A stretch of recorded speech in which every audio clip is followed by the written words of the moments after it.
Hello everyone, welcome to my YouTube channel. If you are new to my channel and loves cooking ideas, you are in the right place.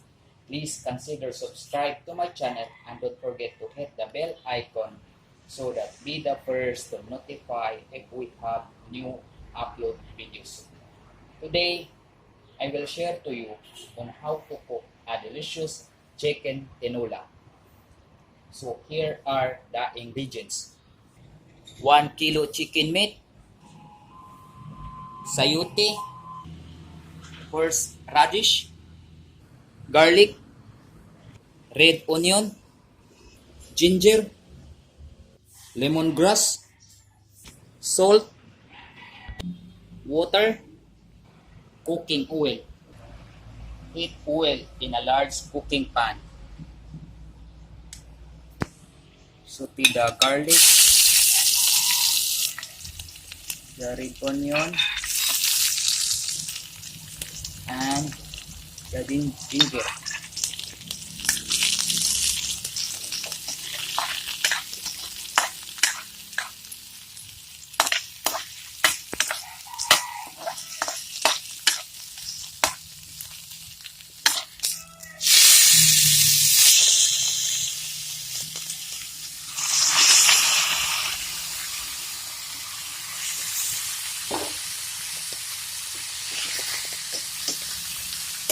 Here.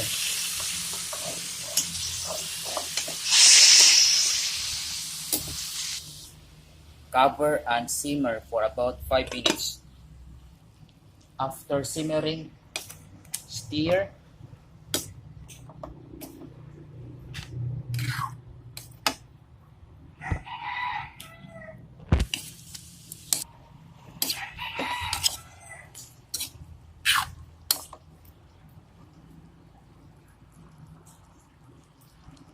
Then add 4 cups of water.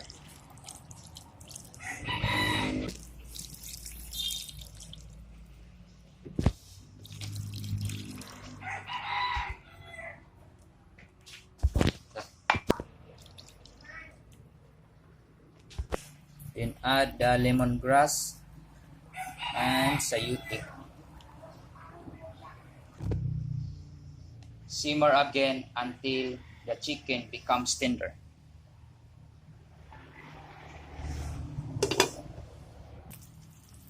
Once the chicken becomes tender, season with some salt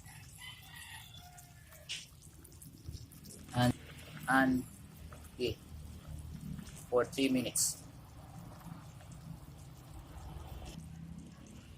Add the horseradish.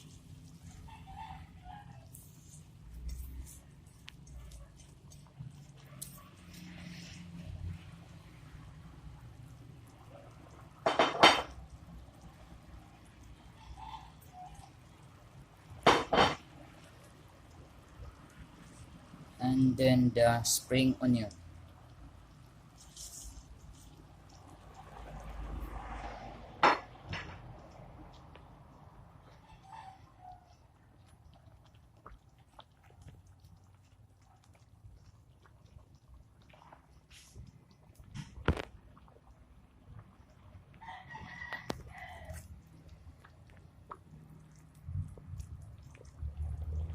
Simmer again for about 3 minutes. Now our delicious chicken tinola are already cooked. Transfer it to our serving bowl.